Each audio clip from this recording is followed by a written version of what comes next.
على صاحب الكتاب حفظه الله. لحظة في نقطة شيخ أحمد الله هي مهمة جدا لأنها أثيرت، وطالما أثيرت فلا بد من لأن فضيلتك ذكرت لي هذه الأمور فيما يتعلق بمسألة مشروع زواج اليتيمات. نعم. في قصة الأخ اللي هو أنا ما أذكر اسمه لكن الدكتور أيمن.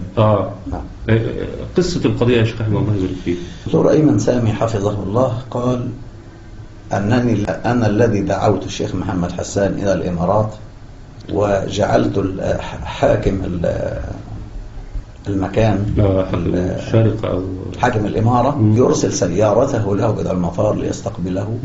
وفي قال الشيخ محمد حسان لابن الشيخ زايد بن سلطان أنا مسؤول عن زواج اليتيمات في مصر.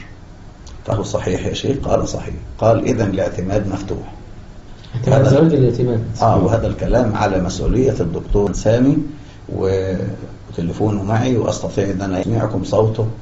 الله يحفظك شيخ حامد. أنا طبعا احنا بنتكلم في القضية لسبب يعني ان مثل هذا الكلام نقل إلينا متواترا عن الناس فيما ذكرناه في هذا الأمر. نعم.